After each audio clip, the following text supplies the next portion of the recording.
Hello बच्चों, तो कैसे हैं आप सब लोग। यार मैं उम्मीद करता हूँ आप बहुत ही ज़्यादा बेहतरीन होंगे और जो आपकी पढ़ाई है वो भी ऊपर से ऊपर लेवल की चल रही होगी। तो एक और शानदार लेक्चर में मैं आपका स्वागत करता हूँ। आज बच्चों मैं आपको पढ़ा रहा हूँ लेक्चर 8 ह्यूमन रिप्रोडक्शन का, जिसके अंदर हम पढ़ेंगे बेटा मेंस्ट्रुअल साइकिल। और यकीन मानिएगा मेंस्ट्रुअल साइकिल आपने इतनी बेहतरीन कभी नहीं पढ़ी होगी और इतनी आसानी से आपको समझाऊंगा। जो आपकी एनसीईआरटी में ग्राफ दे रखा है उसी ग्राफ, वो जो डायग्राम दे रखा है बेटा उसी डायग्राम से समझाऊंगा। और इतना बेहतरीन वो डायग्राम है, उसको इतना बेहतरीन तरीके से एक्सप्लेन करा जाएगा, आपको मजा आ जाएगा अलग लेवल पर। क्या आज के बेहतरीन लेक्चर के लिए आप तैयार हैं? अगर आप तैयार हैं तो बेटा आज आपको आने वाला है मजा। बस मैं आपसे एक ही चीज चाहता हूँ कि आप जो है अपना पूरा का पूरा कंसंट्रेशन आज के ही लेक्चर पर रखें, कुछ और ना देखें भैया। और प्लीज एक साथ वन गो में इस लेक्चर को देखना, ठीक है। फिर अगर कोई समस्या है तो वापस से एक और बार देखना। यकीन मानिएगा ऐसा कोई भी डाउट नहीं होगा जो आपके मन में रह जाएगा। आपको जो है इतना बेहतरीन तरीके से जो है मेंस्ट्रुअल साइकिल आज समझने आने वाली है। एक एक रीजन, एक एक चीज आज आपको पता लगेगी जो आपके मन में कभी कभी आप रट लेते थे पहले कि अच्छा यार ऐसा होता है तो इसकी वजह से होता है, आप रट लेते थे, आप समझ नहीं पाते थे। आज आपको सारी चीजें समझ में आएंगी। तो तैयार हैं आज के लेक्चर के लिए? चलो आओ आज का लेक्चर शुरू करते हैं। और अगर किसी बच्चे को हमारे नोट्स चाहिए तो वो उसे मिलेंगे हमारे टेलीग्राम चैनल पर। क्यूआर कोड आपको दिख रहा है, आप इसको स्कैन करके भी ज्वाइन कर सकते हैं। और जो है आपको जो है लिंक मिल जाएगी टेलीग्राम चैनल की हमारे यूट्यूब चैनल के डिस्क्रिप्शन बॉक्स में। चलिए आइए आज का लेक्चर अब हम शुरू करते हैं। तो अभी हम निकालते हैं बच्चा स्लाइड, और ये आ गई आपकी स्लाइड। अब हम बात करते हैं बेटा मेंस्ट्रुअल साइकिल। आप हेडिंग लगाओगे मेंस्ट्रुअल साइकिल, तो हेडिंग डाल ली जाए। आओ देखो, हेडिंग में आप लिखोगे बेटा मेंस्ट्रुअल साइकिल। यही होती है ना स्पेलिंग मेंस्ट्रुअल की, MENSTRAUL, यस यही होती है। एक MENSTRUAL होती है यार, एक मिनट। Menstrual, menstrual cycle. आओ देखो, अब होता क्या है बेटा, आप मैमल्स जानते हो? हाँ सर हम मैमल्स को जानते हैं। तो मैमल्स में एक होते हैं प्राइमेट, एक होते हैं नॉन प्राइमेट। प्राइमेट जैसे कि आपके ह्यूमंस बेटा किस में आते हैं? प्राइमेटा में। मंकी किस में आते हैं? प्राइमेट्स में आते हैं। आपके जो एप्स होते हैं वो किस में आते हैं? प्राइमेट्स में आते हैं। एक होते हैं नॉन प्राइमेट। नॉन प्राइमेट जैसे कि काऊ आप देखते हो बेटा, डॉग देखते हो, कैट देखते हो, ठीक है। तो बेटा होता क्या था, आपका एक चैप्टर हुआ करता था रिप्रोडक्शन इन ऑर्गेनिज्म, इससे पहले पढ़ाया जाता था। क्लास 12 का पहला ही चैप्टर होता था, वो चैप्टर काट दिया गया। उसके अंदर एक साइकिल की बात करी जाती थी जिसका नाम होता था बेटा ईस्ट्रस साइकिल, ठीक है। तो वो कौन शो करते हैं? वो नॉन प्राइमेट शो करते हैं। नॉन प्राइमेट्स मैमल जो है उस साइकिल को शो करते हैं। किसको? ईस्ट्रस साइकिल को, ठीक। जै, जैसे कि कौन आता है उनके अंदर? आपकी काऊ आ गई बेटा, डॉग आ गया, कैट आ गया। अब जो आपके जैसे ह्यूमंस में देखी जाती, ह्यूमंस यानी कि फीमेल बेटा, जो फीमेल प्राइमेट्स हैं, जो फीमेल प्राइमेट्स हैं, प्राइमेट्स किस में आते हैं बेटा? मैमल्स में आते हैं, ठीक है। तो उनके अंदर जो है आपकी कौन सी साइकिल देखी जाती है? आपकी देखी जाती है बेटा मेंस्ट्रुअल साइकिल। क्या होती है सर ये मेंस्ट्रुअल साइकिल? बेटा मेंस्ट्रुअल साइकिल कुछ नहीं होती एक्चुअली में, ये एक रिप्रोडक्टिव साइकिल है, ठीक है। और जो है आपकी ये हर महीने आती है, हर महीने ये चलती है। अभी आपको समझ में आएगा क्या होता है इसमें, ठीक है। वैसे तो बहुत से बच्चे जानते होंगे बेटा जो पीरियड्स होते हैं वही मेंस्ट्रुअल साइकिल आपकी है। आओ जरा देखो। तो सबसे पहले हम जो है लिख लेते हैं इसकी डेफिनेशन। क्या है मेंस्ट्रुअल साइकिल? मेंस्ट्रुअल साइकिल और कुछ नहीं, ये जो है बच्चा वो है आपकी रिप्रोडक्टिव साइकिल। अभी देखो कुछ जो है डिटेल्स दे रखे हैं, पहले उनको लिख लो, उनके बारे में जान लो। जैसे अभी मैं आपको एक टर्म बताऊंगा मीनार्क, और आपको मीनोपॉज, ये दोनों दोनों नहीं, एक टर्म तो आपको पता है मीनोपॉज। अब मैं मीनार्क के बारे में बताऊंगा, ठीक है। थोड़ी जनरल डिटेल दे रहा हूं, पहले उसको जान लो, उसके बाद इतना बेहतरीन तरीके से आपको समझ में आएगी। आप एक एक एक एक फेस को इतने बेहतरीन तरीके से समझने वाले हैं, यकीन मानिएगा मजा आ जाएगा आपको। पढ़ा नहीं होगा आपने ऐसा कभी। आओ देखो, तो आप लिखोगे बेटा यहाँ पर reproductive cycle in female primates, in female primates, इसी को आप कहते हो बेटा menstrual cycle in female primates. और आप ब्रैकेट में लिख दोगे बेटा यहाँ पर मैमल्स। और इसके एग्जाम्पल क्या क्या हैं? आप एग्जाम्पल्स में लिखोगे बेटा, आप जो है यहाँ पर एग्जाम्पल्स में लिखोगे, एग्जाम्पल्स में आप लिख लोगे बेटा monkey, monkeys, apes and humans, monkeys, apps and humans etcetera, ये सब जो है बेटा किस में आते हैं, आपके प्राइमेट्स में आते हैं। ठीक, अच्छे से समझ में आ गया। अब होता क्या है बेटा, क्या आपको मीनोपॉज याद है? सर याद है। मीनोपॉज हम तब कहते हैं जब जो है आपकी मेंस्ट्रुअल साइकिल आपकी स्टॉप हो जाती है, जब किसी महिला के अंदर पीरियड्स आने जो है आपके बंद हो जाते हैं, तब हम जो है कहते हैं बेटा मेंस्ट्रुअल, सॉरी मीनोपॉज जो है ये टर्म यूज करी जाती है। लगभग 50 ईयर्स ऑफ एज के अराउंड जो है आपके स्टॉप हो जाते हैं। ठीक है सर। जिस तरीके से हमने बेटा इस इवेंट के रुकने को एक टर्म दी, तो जब ये इवेंट शुरू होता है पहली बार, जब बेटा पीरियड्स आते हैं, तब जो है तब हम उसको क्या कहते हैं, तो तब हम उसको कहते हैं बेटा मीनार्क। क्या कहते हैं? मीनार्क। यानी कि जो फर्स्ट मेंस्ट्रुएशन होता है बेटा, उसको क्या कहा जाता है? उसको कहा जाता है आपका मीनार्क। ठीक सर। होता कब है? प्यूबर्टी पे होता है बेटा। लगभग जो है आपकी 13-14 ईयर्स जो एज होती है, इस समय पे जो है आपके शुरू हो जाती है ये रिप्रोडक्टिव साइकिल फीमेल्स के अंदर। ठीक है, मीनार्क। आओ देखो, मीनार्क। अब आप जो है यहाँ पर क्या लिखोगे बेटा, यहाँ पर लिखोगे आप दो टर्म्स। आप एक तो लिखोगे यहाँ पर मीनार्क, और आप यहाँ पर लिखोगे बेटा मीनोपॉज। मीनोपॉज। बेटा जो अब तक के लेक्चर आप अटेंड करके आए हो ना, उसको बहुत बेहतरीन तरीके से समझ में आएगा। अगर कोई सोच रहा है कि यार मैंने अभी तक के लेक्चर्स नहीं देखे और सीधा मैं इसको देखने आऊँ और मैं समझूंगा चीजें, तो बेटा समझ में नहीं आएंगी। पुरानी चीजें कनेक्ट करेंगी यहाँ पर। ठीक है, आओ देखो, मीनार्क मीनोपॉज। अब जरा देख ध्यान से। तो मैंने मीनार्क में क्या कहा? मीनार्क क्या कहते हैं? मीनार्क किसको कहते हैं? जो फर्स्ट मेंस्ट्रुएशन होता है बेटा, उसको मीनार्क कहते हैं। फर्स्ट मेंस्ट्रुएशन, फर्स्ट मेंस्ट्रुएशन, इसको मीनार्क कहते हैं, फर्स्ट मेंस्ट्रुएशन। और ये कब होता है? At puberty. ये होता है बच्चा आपका प्यूबर्टी पर, तो इसको आप कहते हो मीनार्क। तो मीनोपॉज क्या होता है? तो मीनोपॉज में आप लिखोगे when menstrual cycle stops permanently, जब आपकी मेंस्ट्रुअल साइकिल परमानेंटली स्टॉप हो जाती है। आपको याद है अभी अभी आपने लेक्चर पढ़ा था, उसके अंदर मैंने कहा था जो आपकी बेटा oogenesis होती है वो शुरुआत एम्ब्रियोनिक लाइफ में हो जाती है, बट जो प्राइमरी फॉलिकल है वो अरेस्टेड फॉर्म में, प्राइमरी यूसाइड जो प्राइमरी फॉलिकल के अंदर होता है बेटा, जो अरेस्टेड पड़ा हुआ है, वो लगभग जो है प्यूबर्टी का इंतजार करता है। तब जब जाके जीएनआरएच जो है रिलीज होने शुरू होंगे, तब जाके एफएसएच आएगा बेटा, तब वो उस पर एक्ट करेगा, फिर जो है वो फॉलिकल्स डेवलप होंगे, फिर वो मैच्योर फॉलिकल बनेगा, फिर एलएच आता है, और फिर जो है बच्चा वो क्या कराता है, फिर वो जो है बेटा ओव्यूलेशन कराता है। ठीक है, ओव्यूलेशन हुआ उसके बाद एक जो है आपका रिमेनिंग जो फॉलिकल बच जाता है बेटा, उसको क्या कहते हैं? कॉर्पस ल्यूटियम कहते हैं। क्या कहते हैं? कॉर्पस ल्यूटियम कहते हैं। ठीक है, आज इन सब का उपयोग होगा बेटा। ठीक है, अब हुआ क्या बेटा, जैसे ही आपका क्या निकला था, ओवम निकला, अब वो इंतजार करता है। ठीक है, लगभग 1 से 2 दिन वो इंतजार करेगा कि यार स्पर्म आए और जो है आपका क्या हो बेटा, उससे मीटिंग हो जाए उसकी, यानी फर्टिलाइजेशन हो जाए, जिससे जाइगोट बन जाए। अब होता क्या है बेटा, जाइगोट बनेगा तो क्या उसको इम्प्लांट करना पड़ेगा? बिल्कुल, क्योंकि वो यूटेरस के अंदर ही बेटा डेवलप होगा। हाँ सर, वहीं पर होगा। तो बेटा उसको इम्प्लांट करने के लिए क्या होता है, जो आपकी एंडोमेट्रियम होती है, ठीक है, तो वो एंडोमेट्रियम क्या होती है? थिक होने लगती है। एंडोमेट्रियम क्या होने लगती है? थिक होने लगती है। उसको जो है ग्रो कराया जाता है, थिक कराया जाता है, जिससे कि बेहतरीन तरीके से आपका क्या हो सके, इम्प्लांटेशन हो सके।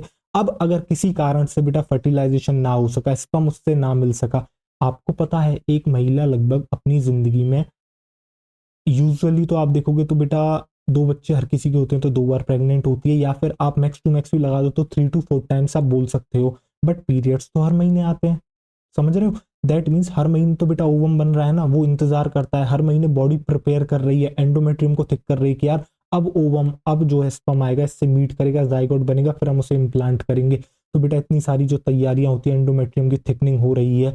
जब बेटा आपका स्पर्म आता नहीं है, तो 2 दिन की उसकी लाइफ है, उसके बाद क्या होता है, वो डिग्रेड हो जाता है। अब होता क्या है, वो जो आपको दिख रही है एंडोमेट्रियम बेटा, ये लगभग जो है आपकी 12 to 13 डेज तक क्या रहती है, सस्टेन रहती है। आपके ओव्यूलेशन होने के बाद 12 to 13 डेज तक क्या है बेटा, ये सस्टेन रहती है। इसको जो सस्टेन करता है आज मैं बताऊंगा, कॉर्पस ल्यूटियम करता है इसको मेंटेन। अब जैसे ही आपको पता है, और कॉर्पस ल्यूटियम को मेंटेन करने वाला कौन होता है, आपका एलएच होता है। जैसे ही एलएच का लेवल कम होता है बेटा, कॉर्पस ल्यूटियम जो है आपका क्या होता है, याद करो, डिजनरेट करने लगता है, एक बाइट बॉडी में कन्वर्ट हो जाता है, जिसको हम कहते हैं बेटा कॉर्पस एल्विकन्स। अब जैसे ही बेटा कॉर्पस ल्यूटियम आपका डिग्रेड करेगा, कॉर्पस ल्यूटियम किसको मेंटेन कर रहा था, कॉर्पस ल्यूटियम मेंटेन कर रहा था एंडोमेट्रियम को, तो अब बेटा एंडोमेट्रियम भी डिग्रेड होने लगेगी, क्योंकि कॉर्पस ल्यूटियम नहीं रहा। ठीक है, तो एंडोमेट्रियम को कौन संभालेगा, एंडोमेट्रियम भी बेटा जो है क्या होगी, वो आपकी क्या करने लगेगी, डिग्रेड होने लगेगी। और यही होता है बेटा मेंस्ट्रुएशन, इसी को मेंस्ट्रुएशन कहते हैं। जो आपकी जो फीमेल होती है बेटा, उसकी जो होती है हर साइकिल में, हर महीने जो है पीरियड्स आते हैं जिसके अंदर ब्लड लॉस होता है बेटा। तो क्या हो रहा है उस समय, वही जो आपकी एंडोमेट्रियम तैयार हुई है थिक होके, वही जो है निकल रही होती है उस मेंस्ट्रुअल फ्लो के अंदर। ठीक है, यही होते हैं बेटा पीरियड्स आपके। कनेक्ट कर पा रहे हो थोड़ा थोड़ा, आगे पूरा पता लगेगा, टेंशन नहीं लेना है। तो मैं क्या कह रहा था, मीनोपॉज क्या है बच्चा, मीनोपॉज क्या है, when menstrual cycle stops permanently, when menstrual cycle, when menstrual cycle stops permanently, इसी को आप कहते हो बेटा मीनोपॉज, परमानेंटली। होती कब है ये बेटा, ये होती है लगभग 50 ईयर्स ऑफ एज के अराउंड, फिक्स नहीं है, एक एवरेज एज है ये। तो आप लिखोगे around 50 years of age, around 50 years of age, around 50 years of age, उस समय जो है आपको मीनोपॉज देखने को मिलता है। अब आप क्या करोगे, पॉज पॉज करोगे और इसको जो है बेटा नोट डाउन कर लोगे। ठीक, पॉज करो, नोट डाउन करो। जो बेटा मैंने अभी आपको बताया यही है आपकी मेंस्ट्रुअल साइकिल, हर महीने रिपीट होगी, क्योंकि हर महीने जो है क्या होना है बेटा आपको पता है, ईच मंथ जो है आपका क्या होगा, फॉलिकल्स डेवलप करेगा, ग्राफिन फॉलिकल बनेगा, ग्राफिन फॉलिकल से बेटा आपका क्या होगा, वहां से जो है सेकेंडरी oocyte रिलीज होगा, फिर वो इंतजार करेगा, अगर उसे मिल गया तो बहुत बेहतरीन बात है, अगर नहीं मिला तो बेटा क्या होगा, जितनी प्रिपरेशन करिए उस सबको जो है बेटा क्या होगा, वो डिग्रेड होगी और वो निकलेगी वेजाइना के थ्रू। यही तो पीरियड्स हैं, हर महीने जो है ये साइकिल चलती है, इसी को आप कहते हो बेटा मेंस्ट्रुअल साइकिल। ये तो मैंने बहुत आसान शब्दों में बता दिया आपको, अब थोड़ा जिस जिस तरीके से वो होती है साइंटिफिक वे में आपको पता लगेगा, किन हॉर्मोन्स का रोल है, किस तरीके से चीजें चल रही हैं, वो सब पता लगेगा आपको। किसी ने नोट नोट कर लिया बच्चा आपने, मैं वापस से आपको मौका दे रहा हूँ, पॉज करके नोट कर लो, हो गया। अब देख आगे, अब ये जो साइकिल होती है सर, हर साइकिल की क्या होती है, हर साइकिल का सर एक टाइम पीरियड होता है सर, इसका ड्यूरेशन क्या है, तो बेटा इसकी जो लेंथ होती है ऑन एन एवरेज हम मानते हैं 28 to 29 डेज होती है। ऑल दो बेटा ये वेरी कर सकती है, किसी के अंदर कम हो सकती है, कहीं पर ज्यादा हो सकती है, कोई फिक्स नहीं होती है, ठीक है, वेरी कर सकती है, बट एवरेज लेंथ की अगर हम बात करते हैं तो वो लगभग 28 से 29 डेज तक ये होती है, ठीक है। तो आप आगे लिखोगे यहाँ पर बेटा क्या, आप लिखोगे एवरेज साइकिल लेंथ, जो आपकी एवरेज साइकिल की लेंथ है बेटा वो कितनी है आपकी, वो है लगभग आपकी बेटा 28 से 29 डेज, 28 से 29 डेज, इसलिए तो महीने में एक ही बार पीरियड्स आते हैं, ठीक है। आगे देख, इसके बाद आ जाता है बेटा, होता क्या है, ईच साइकिल के अंदर मैंने आपको बताया ना एक ओवम रिलीज होता है, और वो जो ओवम रिलीज होता है बेटा वो middle of the cycle release होता है। साइकिल की लेंथ कितनी है सर, साइकिल की जो लेंथ है वो लगभग 28 डेज है, 28 29 डेज है, तो बेटा इसका बीच मतलब क्या होगा, इसके जस्ट आधे दिन होंगे, दैट मीन्स 14, बेटा 14th डे होगा ना, हाँ। तो जो ओवम रिलीज होता है वो अराउंड बेटा साइकिल के 14th डे पर रिलीज होता है, ठीक है, अराउंड 14th डे पर रिलीज होता है। तो आप आगे लिखोगे बेटा वन ओवम इज रिलीज्ड, एक ओवम क्या होता है बेटा, रिलीज होता है in middle of, one ovum is released in middle of cycle, cycle के बीच में जो है बेटा आपका एक ओवम रिलीज होता है। और जब बीच की आप बात कर रहे हो, मिडिल यानी कि बेटा 28 दिन का आधा क्या होगा, क्या 14th डे होगा, बताओ हाँ या ना, बीच वाला तो बेटा 14th डे ही होगा ना, बिल्कुल सर 14 दिन होंगे, 14वां दिन होगा एक्चुअली। तो बेटा लगभग जो है आपके 14th डे पर जो है आपको क्या देखने को मिलता है, आपको देखने को मिलता है ओवम का रिलीज, और इसी को आप कहते हो बेटा ओव्यूलेशन, इसी को आप कहते हो क्या बेटा, ओव्यूलेशन, इसी को आप कहते हो ओव्यूलेशन। तो अब ओव्यूलेशन की आपको बेटा जो है पता लग गया कौन से दिन जो है आपका ओव्यूलेशन होता है, तो साइकिल का जो 14वां दिन होता है बेटा उस दिन जो है आपको क्या देखने को मिलता है, ओव्यूलेशन देखने को मिलता है। पॉज करके नोट कर लो, हो गया, कर लिया नोट, बढ़िया। अब देख जरा ध्यान से देख, अब ये जो तेरा गेम चल रहा है बेटा इस साइकिल का, इसके अंदर दो जो है आपके ऑर्गन इन्वॉल्व है, एक है बेटा यूटेरस, दूसरा है आपका क्या बेटा ओवेरी, दोनों इन्वॉल्व है, हाँ सर दोनों के दोनों इन्वॉल्व है। होता क्या है बेटा, इनके अंदर होते हैं कुछ सर्टेन इवेंट्स, अब ये होता क्या है, इन इवेंट्स को दिया जाता है बेटा कुछ नाम, इन इवेंट्स को दिया जाता है नाम। जो इवेंट्स ओवेरी में होते हैं उनको कहते हैं ओवेरियन इवेंट, जो इवेंट यूटेरस में होते हैं उनको कहते हैं बेटा यूटेराइन इवेंट। ओवेरी में कौन कौन से इवेंट होते हैं, जैसे ओवेरी में याद कर, क्या फॉलिकल्स का डेवलपमेंट हो रहा था? हाँ सर, फॉलिकल्स का डेवलपमेंट होता है। फॉलिकल्स का क्या होता है बेटा? डेवलपमेंट होता है, ठीक है सर। तो बेटा जिस जिस समय के अंदर आपका, जिस टाइम ड्यूरेशन में आपका फॉलिकल का डेवलपमेंट होता है उसको आप कहते हो फॉलिकुलर फेज। फिर एक दिन आता है ऐसा जब एलएच भाई साहब आते हैं और कहते हैं कि अब आप क्या करा दो, कि भैया वो रप्चर कर देते हैं आके किसको, ग्राफियन फॉलिकल को, और सेकेंडरी oocyte को निकाल देते हैं, जिसको एनसीईआरटी ओवम भी कहती है, बट आप जानते हो ओवम एक्चुअली में क्या होता है, ठीक है बढ़िया। तो उसको आप क्या कहोगे जब आपका ओवम निकलेगा? ओव्यूलेशन कहते हैं। तो उस फेज को हम क्या कह देते हैं, या फिर उस इवेंट को हम कह देते हैं बेटा ओव्यूलेटरी इवेंट। जैसे ही ओव्यूल निकल गया आपका, ओव्यूल नहीं बेटा, आपका कौन निकल गया? सेकेंडरी oocyte निकल गया, ओवम निकल गया, ठीक है। उसके बाद क्या बच जाता है? रिमेनिंग फॉलिकल बच जाता है। वो किस में कन्वर्ट हो जाता है? वो बन जाता है बेटा आपका क्या? Corpus luteum. तो उसके बाद जब तक कॉर्पस ल्यूटियम रहता है बेटा, जब तक जो उसकी लाइफ होती है लगभग 14 डेज होती है बेटा कॉर्पस ल्यूटियम की लाइफ। तो वो जब तक 14 डेज तक वो कॉर्पस ल्यूटियम रहता है, उसको कौन मेंटेन करता है? एलएच। जैसे ही एलएच भैया गए वैसे ही कॉर्पस ल्यूटियम डेड हो गया आपका, ठीक है। तो जितने समय सीमा के अंदर आपका बेटा कॉर्पस ल्यूटियम रहता है उस फेज को आप कहते हैं लूटियल फेज। बताओ क्या ओवेरी के फेज आपको समझ में आ गए? देखो कहानी बहुत क्लियर है, जिसने अच्छे से प्रीवियस लेक्चर्स पढ़े हैं उसको पता है ओवेरी का डेवलपमेंट होता है बेटा। ओवेरी के अंदर क्या हो रहा है? फॉलिकल्स का डेवलपमेंट हो रहा है, तो फॉलिकुलर फेज। डेवलपमेंट होने के बाद क्या होगा? एक दिन एलएच आएगा, उस ओवम को निकाल देगा वहां से, सेकेंडरी oocyte को निकाल देगा, तो उसको आप कहते हो ओव्यूलेटरी फेज। उसके बाद कौन बन गया? Corpus luteum. जब तक कॉर्पस ल्यूटियम रहा तो वहीं से टर्म लेके आए कौन सी? लूटियल। तो हमने क्या कह दिया? उस फेज को ल्यूटियल फेज कह दिया, ठीक है। सेम वे में जब ये फेजेस बेटा यहाँ ओवेरी के अंदर चल रहे हैं तो यूटेरस में भी सेम टाइम पर फेज चलते हैं। जैसे कि बेटा एक फेज क्या होगा, जो है अगर आपकी प्रेगनेंसी नहीं होती है, ठीक है, फर्टिलाइजेशन नहीं हुआ, तो बेटा जो तैयारियां करी हैं, जो आपकी थिकनिंग हुई है, किसकी? एंडोमेट्रियम की। किस चीज के लिए थिकनिंग करी थी? इम्प्लांटेशन होने के लिए, कि जाइगोट को इम्प्लांट करा जाएगा, ठीक है।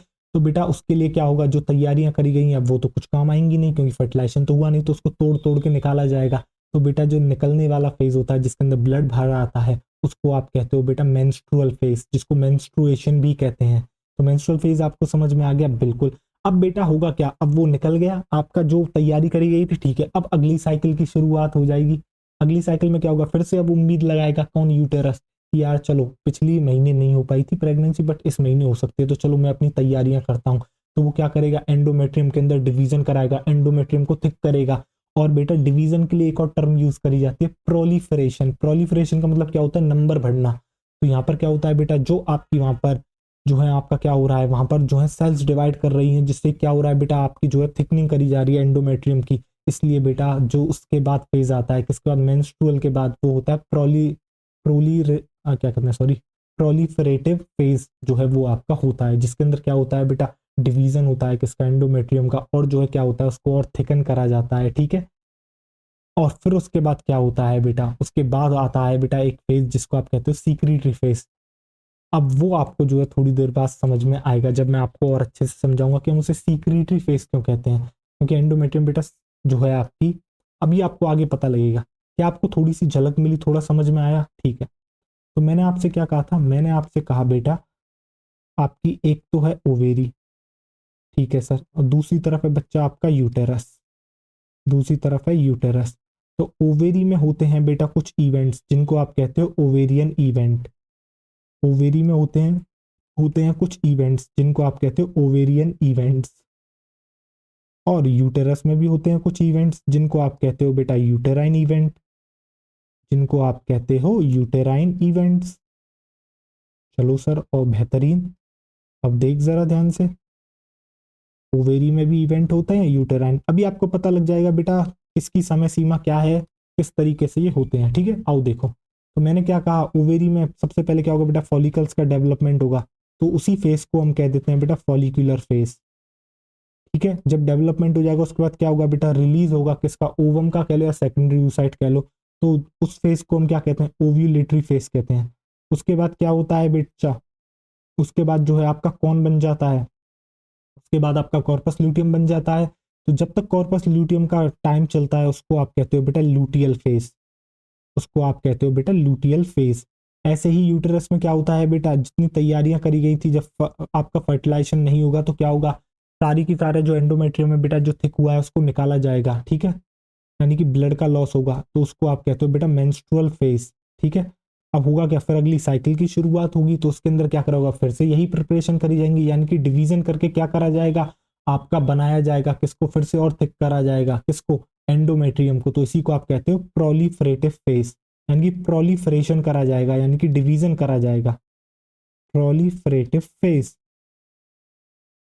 और इसके बाद आता है बेटा आपका सीक्रेटरी फेज, इसके बाद आता है बच्चा आपका सीक्रेटरी फेज, इसके बाद आता है बच्चा आपका सीक्रेटरी फेज, ठीक, जिसमें जो आपके एंडोमेट्रियम है वो सीक्रेटरी हो जाती है, ठीक है। आपको भी पता लगेगा अब जो आप सब कुछ पढ़ोगे डिटेल में। अब आप क्या करोगे बेटा, पॉज करोगे और नोट करोगे। इसके बाद मुझे आपको जो है थोड़ा हार्मोन से रिलेटेड कुछ चीजें बतानी है। हो गया, कर लिया पॉज करके नोट, बढ़िया। आजा अब देख, अब मैं तुझे बताता हूँ। तुझे कॉर्पस ल्यूटियम याद है कैसे बनता है? हाँ सर पता है। तो देख, सबसे पहले हम बात करेंगे बेटा तेरी कॉर्पस ल्यूटियम के बारे में। सबसे पहले बात करी जाएगी कॉर्पस ल्यूटियम के बारे में। कॉर्पस ल्यूटियम कैसे बनता है? कॉर्पस ल्यूटियम जब तेरा मैच्योर ग्राफियन फॉलिकल बन जाता है, फिर भैया एलएच आता है। एलएच क्या कराता है? एलएच कराता है ओव्यूलेशन, यानी कि क्या करता है, वो रप्चर कर देता है कॉर्पस ल्यूटियम को। और उसके रप्चर होने से क्या होता है बच्चा, कॉर्पस ल्यूटियम को नहीं, माफ करना, सॉरी बच्चा, होता क्या है, जब मैच्योर ग्राफियन फॉलिकल होता है बेटा, उसके अंदर कौन प्रेजेंट है? सेकेंडरी oocyte, ठीक है। तो होता क्या है, एलएच आता है, एलएच एक्ट करता है और उसके ऊपर ग्राफियन फॉलिकल पर, उसका करा देता है रप्चर। उससे क्या होता है, सेकेंडरी oocyte हो जाता है रिलीज, और जो बचा कुचा आपका फॉलिकल रह जाता है वो बन जाता है आपका कौन बेटा, कॉर्पस ल्यूटियम वो कहलाता है। यानी कि कॉर्पस ल्यूटियम को जो बनाने वाला है वो कौन है, वो है आपका एलएच, यानी कि ल्यूटिनाइजिंग हार्मोन नहीं बनाया है। और बनाने के अलावा इसका जो ख्याल रखता है, इसको मेंटेन करने का, वो भी काम कौन करता है? एलएच करता है। तो क्या मैं यहाँ पर लिख सकता हूँ कॉर्पस ल्यूटियम के आगे बेटा maintain by LH, maintain by LH, बताओ है या ना? तो आप यहाँ पर लिख लोगे बेटा maintained by LH, maintained by LH, यानी कि ल्यूटिनाइजिंग हार्मोन क्या करता है, इसको मेंटेन करने का काम करता है। अभी जो कॉर्पस ल्यूटियम है ना बेटा, ये बिल्कुल एक एंडोक्राइन स्ट्रक्चर की तरह क्या करता है बेटा, एक्ट करता है। जैसे आपके एंडोक्राइन ग्लैंड होती है, वो क्या करती है, वो हार्मोन्स को रिलीज करती है, वो हार्मोन्स को रिलीज करती है। जैसे एंटीरियर पिट्यूटरी हो गई आपकी बेटा, पिट्यूटरी ग्लैंड हो गई, क्या है, एक एंडोक्राइन ग्लैंड ही तो है।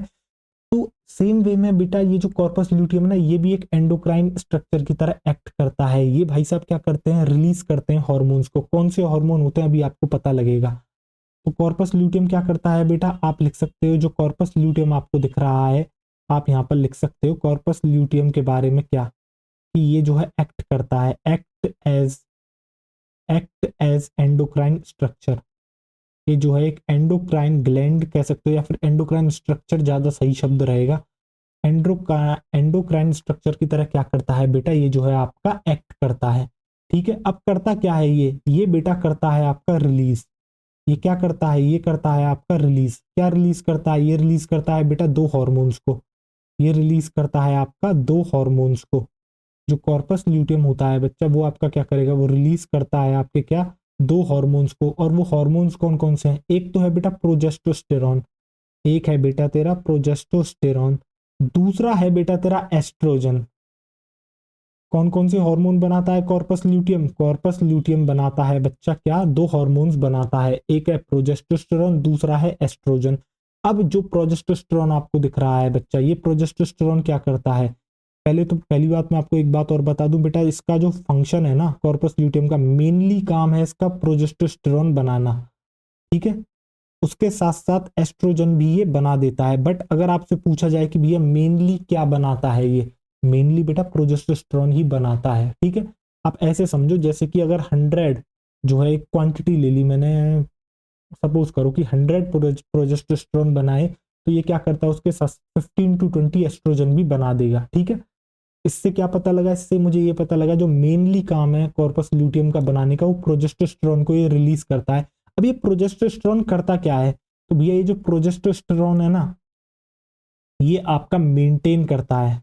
ये क्या करता है, ये आपका करता है बेटा मेंटेन। ये जो है आपका क्या करता है, ये करता है मेंटेन। और मेंटेन किसको करता है, एंडोमेट्रियम को।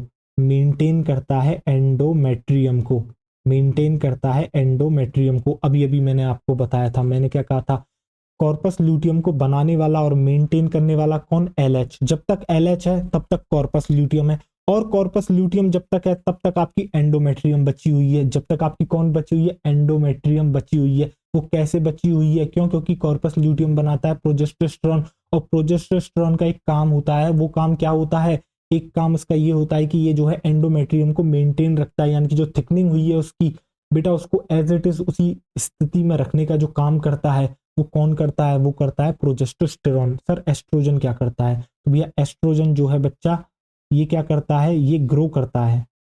यानी कि बनाने वाला कौन है, बनाने वाला होता है बेटा कौन, एंडोमेट्रियम को बनाने वाला एस्ट्रोजन, और उसको मेंटेन करने वाला प्रोजेस्टेरोन। बताओ क्या आपको समझ में आया। हाँ सर हमें समझ में आ गया। कॉर्पस ल्यूटियम दो हार्मोन्स रिलीज करता है, प्रोजेस्टेरोन एस्ट्रोजन, मेन अमाउंट में प्रोजेस्टेरोन आता है। ठीक है, क्या करता है प्रोजेस्टेरोन, एंडोमेट्रियम को मेंटेन करता है, बट एंडोमेट्रियम को ग्रो कराने वाला कौन होता है, वो होता है आपका एस्ट्रोजन। ठीक है, कॉर्पस ल्यूटियम को मेंटेन करने वाला कौन, एलएच। अब मैंने आपको एक बात बताई थी कि होता क्या है, एलएच का अमाउंट हो जाता है कम, जैसे ही एलएच कम, कॉर्पस ल्यूटियम क्या होता है बेटा आपका, वो भी अपने आप क्या होगा बेटा, कॉर्पस ल्यूटियम को मेंटेन कर रहा है कौन, एलएच। अगर आपका एलएच कम होने लग गया तो कॉर्पस ल्यूटियम अब मेंटेन नहीं रह पाएगा, वो डीजनरेट करने लगेगी। कॉर्पस ल्यूटियम डीजनरेट करेगी तो ना तो प्रोजेस्टेरोन रिलीज होगा ना एस्ट्रोजन रिलीज होगा। प्रोजेस्टेरोन गायब होगा तो क्या होगा, एंडोमेट्रियम जो मेंटेन थी अब वो मेंटेन नहीं रहेगी, वो भी डिग्रेड करने लगेगी। यही होता है तेरा मेंस्ट्रुअल फेज के अंदर। क्या होता है तेरा मेंस्ट्रुअल फेज के अंदर, याद कर याद कर, तेरी एंडोमेट्रियम का ब्रेकडाउन होता है, और वो जो है बेटा आपकी ब्लड के साथ शेड करके जो है बेटा वो टूट के बाहर निकल रही है थ्रू वेजाइना। यही तो होता है पीरियड्स, इसी को तो कहते हैं मेंस्ट्रुअल फ्लो, इसी को तो कहा जाता है मेंस्ट्रुएशन। यस सर यही होता है। तो वो क्यों हुआ, क्योंकि बेटा तेरा कॉर्पस ल्यूटियम डीजनरेट कर गया, और कॉर्पस ल्यूटियम के डीजनरेट करते ही क्या हुआ, प्रोजेस्टेरोन जो है बेटा उसका लेवल कम हो गया। उसके लेवल कम होते ही अब वो एंडोमेट्रियम नहीं टिकेगी वहां पर, जो एंडोमेट्रियम थिक होकर एक्स्ट्रा एंडोमेट्रियम बनी है ना बेटा, वो नहीं टिकेगी, उसको गिर के निकलना होगा। आगे अच्छे से और कहानी में कनेक्ट होगा। अभी इतना समझ में आ गया, नोट डाउन कर ले, पॉज कर और नोट डाउन कर ले, फिर इसके बाद तुझे और हॉर्मोन्स के फंक्शन बताऊंगा। ठीक है, अभी तुझे बहुत कुछ जानना है। उसके बाद तो बेटा साइकिल तेरे लिए यों है यों, चुटकियों में तुम खेलोगे बेटा साइकिल के साथ, तो टेंशन नहीं लेनी है, बेहतरीन तरीके से समझ में आएगा। आ देख, हो गया। अब देख आगे, कर लिया होगा तूने नोट डाउन। अब बताता हूं तुझे थोड़ा सा और हॉर्मोन्स के बारे में। हाइपोथैलेमस याद है पर, अच्छे से याद है। हाइपोथैलेमस क्या करती है सर, एक हार्मोन बना रही है, क्या नाम है उसका, जीएनआरएच। क्या नाम है सर, जीएनआरएच। बेहतरीन, गोनेडोट्रोफिन रिलीजिंग हार्मोन। किस पर एक्ट करता है, एंटीरियर पिट्यूटरी पर एक्ट करता है। किस पर एक्ट करता है बच्चा तेरा, एंटीरियर पिट्यूटरी पर आके क्या कर रहा है बेटा, वो आपका एक्ट कर रहा है कौन, जीएनआरएच आपका एंटीरियर पिट्यूटरी पर आके एक्ट कर रहा है। एक्ट करके क्या करता है बेटा, इससे रिलीज कराता है आपके दो हार्मोन्स, इससे रिलीज कराता है आपके दो हार्मोन्स, और उनको कहते हैं गोनेडोट्रोफिन। क्या नाम है उनका सर, एक का नाम है एफएसएच, दूसरे का नाम है एलएच। एक का नाम है एफएसएच, दूसरे का नाम है एलएच। एक का नाम है एफएसएच, दूसरे का नाम है एलएच। अब याद कर, एफएसएच फॉलिकुलर स्टिमुलेटिंग हार्मोन, पूजनेसिस जब पढ़ाया था तभी तुझे बता दिया था। क्या करता है एफएसएच, एक्ट करता है किस पर, फॉलिकल पर, प्राइमरी फॉलिकल को सेकेंडरी फॉलिकल, सेकेंडरी को टर्शरी, टर्शरी को ग्राफियन फॉलिकल। यानी फॉलिकल का, फॉलिकल्स का बेटा डेवलपमेंट कौन कराता है, एफएसएच कराता है। यानी कि मैं कह सकता हूं एफएसएच एक्ट करता है किस पर, आपके डेवलपिंग फॉलिकल्स पर। बताओ हाँ या ना, मदद करता है किसमें, डेवलपमेंट ऑफ फॉलिकल में। तो मैं यहाँ पर क्या लिखूंगा बेटा, जो आपको एफएसएच यहाँ पर दिख रहा है, ये जो एफएसएच आपको यहाँ पर दिख रहा है बेटा, ये क्या करता है, एक्ट करता है किस पर, एक्ट ऑन डेवलपिंग फॉलिकल्स। तो डेवलपिंग फॉलिकल्स में बेटा सारे आ गए, प्राइमरी आ गया, सेकेंडरी, टर्शरी, ग्राफियन फॉलिकल। ठीक है, आपके डेवलपिंग फॉलिकल्स में क्या कर रहा है, ये एक्ट कर रहा है। बेहतरीन, समझ में आ गया। एलएच क्या करता है, एलएच भाई साहब, जब ये फॉलिकल्स जो है बेटा मैच्योर्ड फॉलिकल बन जाता है, यानी कि ग्राफियन फॉलिकल जब बन जाता है, तो ये एलएच जाता है ग्राफियन फॉलिकल के पास और उसको रप्चर करा देता है, यानी तोड़ देता है। ठीक है, उससे क्या होता है, उसके हैच होने से क्या होगा बेटा, उसमें से कौन निकल के आएगा, आपका सेकेंडरी oocyte निकल के आएगा।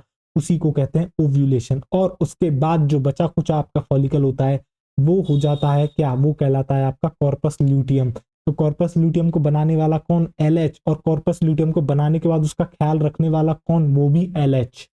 यानी एलएच, यानी कॉर्पस ल्यूटियम के जो माई बाप हैं वो कौन है, वो है आपका एलएच। यानी मम्मी पापा कौन है बेटा, कॉर्पस ल्यूटियम का एलएच है, वही उसका अन्नदाता है। जब तक वो है तब तक आपका कॉर्पस ल्यूटियम है, जब तक एलएच तब तक कॉर्पस ल्यूटियम। ठीक है, अब देख आगे। एलएच, एलएच भाई साहब क्या करेंगे, एलएच भाई साहब आएंगे, ये क्या करते हैं, ये रप्चर कर देते हैं, ये कर देते हैं बेटा रप्चर, ये कर देते हैं तेरा रप्चर। क्या रप्चर कर देते हैं, किसको रप्चर करते हैं, ग्राफियन फॉलिकल को। ये रप्चर करते हैं बच्चा तेरा किसको, ग्राफियन फॉलिकल को। ये रप्चर कर देता है तेरा किसको बेटा, ग्राफियन फॉलिकल को। और जैसे ही ग्राफियन फॉलिकल बेटा रप्चर होगा, जैसे ही ग्राफियन फॉलिकल तेरा क्या होगा बेटा, रप्चर होगा, तो ये क्या बना लेगा, रप्चर करके दो चीजें बनती हैं। यानी कि रप्चर होके बेटा क्या होगा, रिलीज हो जाएगा किसका, सेकेंडरी oocyte का। और जो बचा कुचा आपका फॉलिकल होगा वो कहलाएगा आपका कॉर्पस ल्यूटियम। तो क्या हुआ, दो चीजें बन गई बेटा इसके रप्चर होने से। एक तो बन गया कॉर्पस ल्यूटियम, तो इससे मुझे ये पता लग गया कि कॉर्पस ल्यूटियम को बनाने वाला कौन है, एलएच है। ठीक है, बढ़िया। दूसरा क्या बना, आपका बना ओ, सेकेंडरी oocyte, जिसको एनसीईआरटी ओवम भी कहती है। बढ़िया, सेकेंडरी oocyte बन गया बेटा। क्या इसी को ओव्यूलेशन कहते हैं, हाँ सर इसी को ओव्यूलेशन कहते हैं। तो चल ब्रैकेट में यहाँ पर ओव्यूलेशन लिख देता हूँ। बढ़िया, क्या यहाँ तक तुझे समझ में आ गया, बता हाँ या ना। देख, क्या तुझे यहां तक समझ में आ गया, आ गया। अब देख, ये जो तेरे डेवलपिंग फॉलिकल्स होते हैं बेटा, इनके अंदर क्या होती है, क्या ग्रेन्युलोसा सेल होती है, सर होती है। अब ये जो आपको सेल दिख रहे हैं ना, ग्रेन्युलोसा सेल्स, बेटा ये कुछ बनाती हैं, पता है क्या रिलीज करती हैं, ये रिलीज करती हैं तेरा एस्ट्रोजन। तो डेवलप, दैट मीन्स मैं ये कह सकता हूँ कि जो डेवलपिंग फॉलिकल है ये एक्चुअली में क्या रिलीज करेगा, ये जो डेवलपिंग फॉलिकल आपको दिख रहा है बच्चा, ये एक्चुअली में बेटा आपका क्या करता है, ये एक्चुअली में सीक्रेट करेगा क्या, डेवलपिंग फॉलिकल्स आपके सीक्रेट करेंगे एस्ट्रोजन। डेवलपिंग फॉलिकल सीक्रेट करेगा बच्चा आपका क्या, एस्ट्रोजन। बेटा ये है वो बात जो आपको पता होनी चाहिए अच्छे से। बताओ, क्या आपको समझ में आया मैंने क्या कहा। मैंने कहा बेटा हाइपोथैलेमस होता है, उससे निकलता है जीएनआरएच, एक्ट करता है एंटीरियर पिट्यूटरी पर, उससे क्या होता है एफएसएच एलएच निकलता है।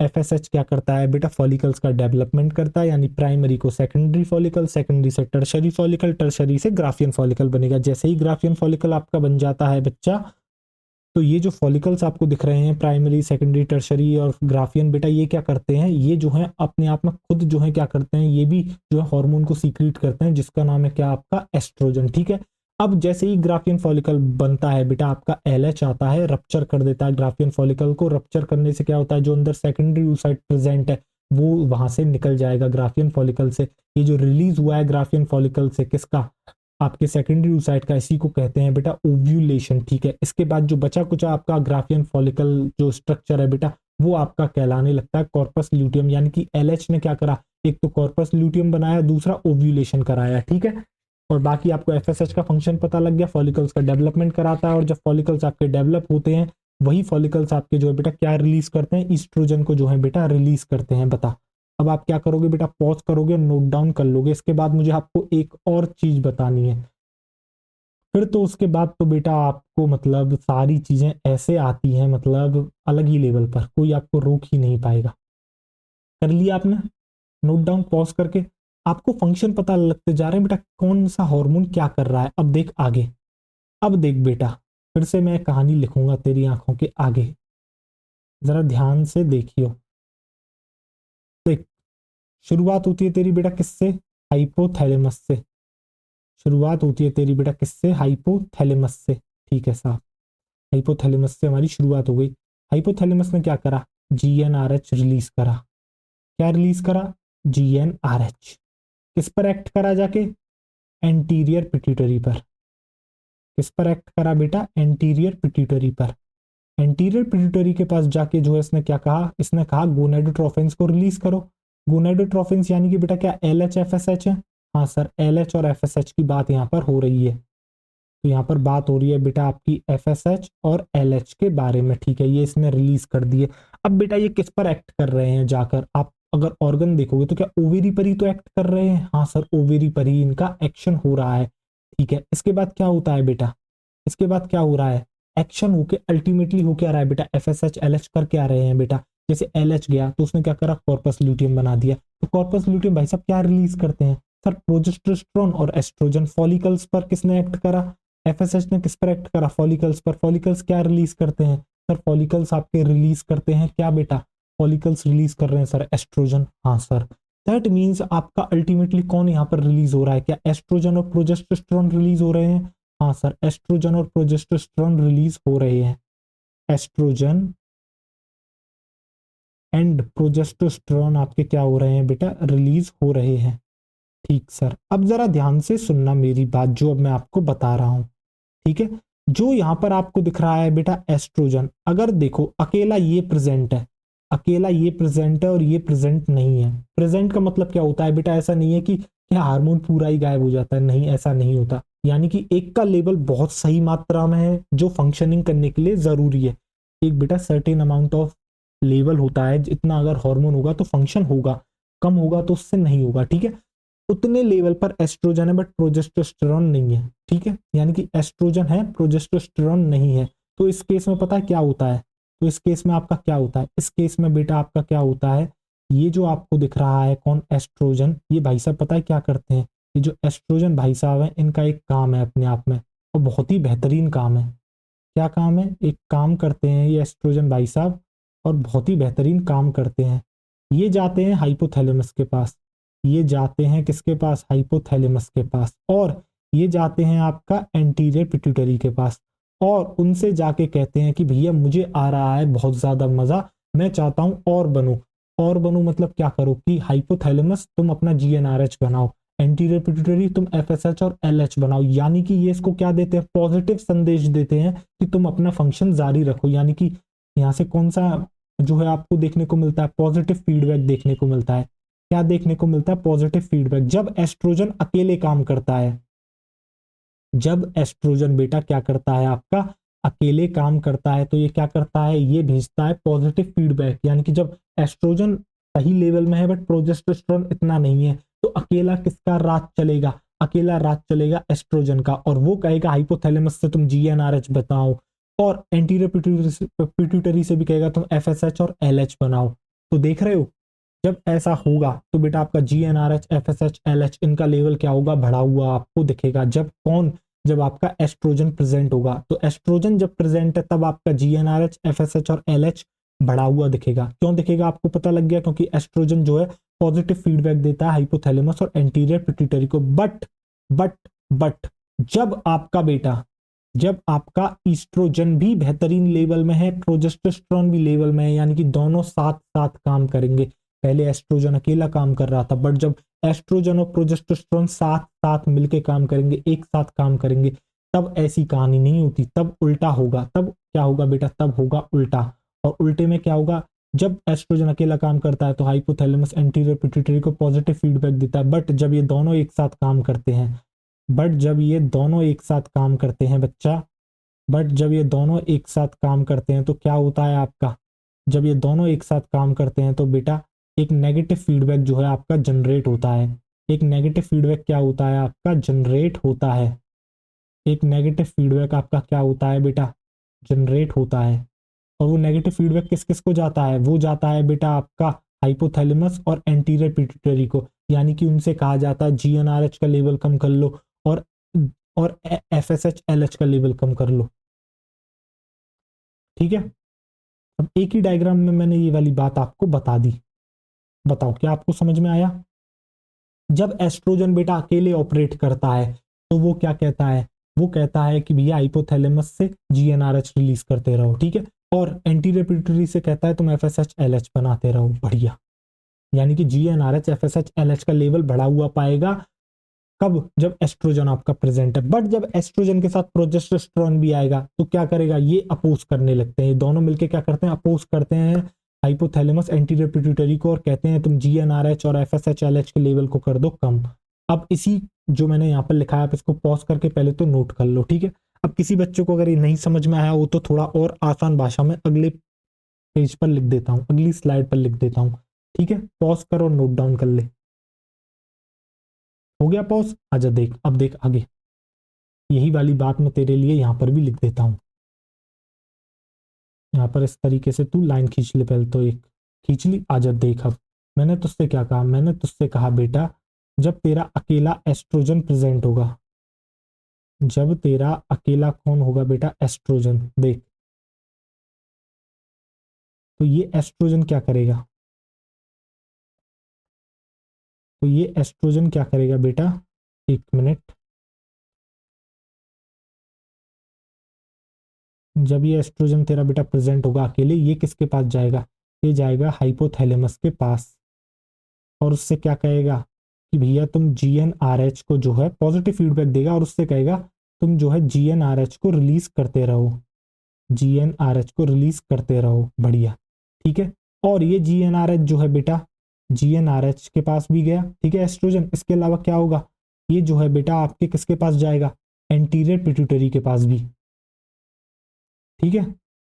ये एस्ट्रोजन बेटा एंटीरियर पिट्यूटरी के पास भी जाएगा, एंटीरियर पिट्यूटरी,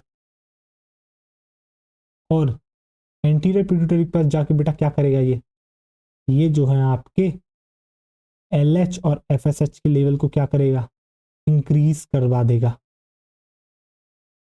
एफएसएच और एलएच, ठीक। देखो मैं इसकी बना लेता हूँ एक और कॉपी, क्योंकि मुझे वापस से यही बात लिखनी है, बस प्रोजेस्टेरोन को ऐड करके, ठीक है।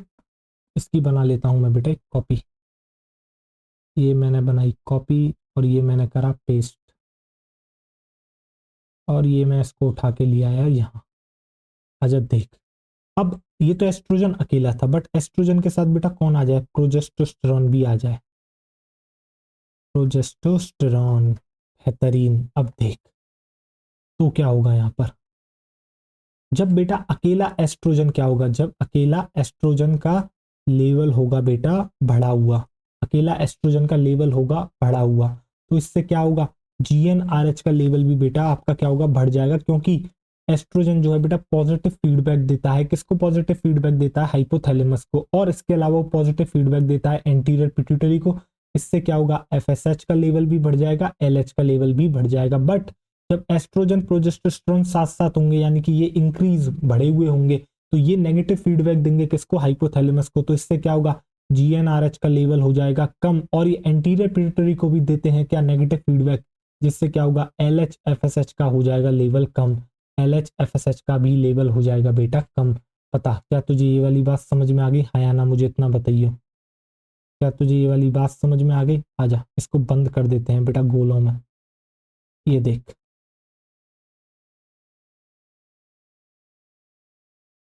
ये हो गया तेरा।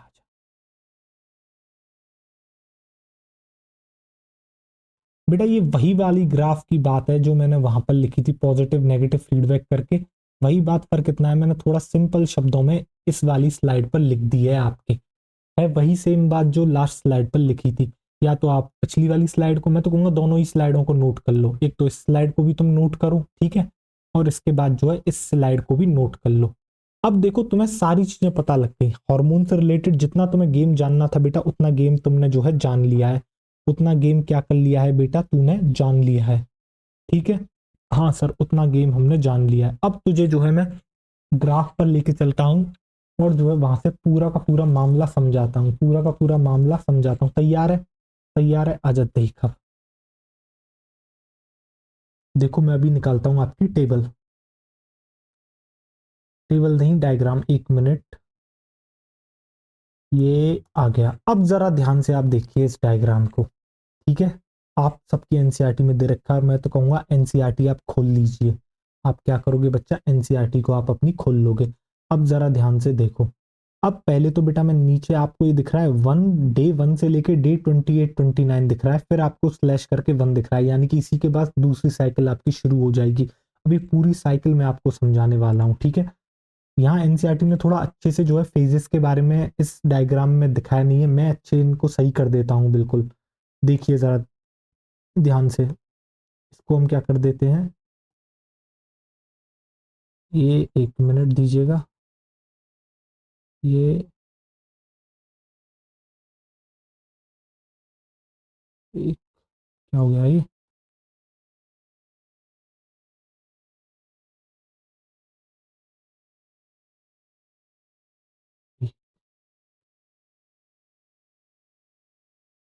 आओ देखो मैं बताता हूँ आपको होता क्या क्या है।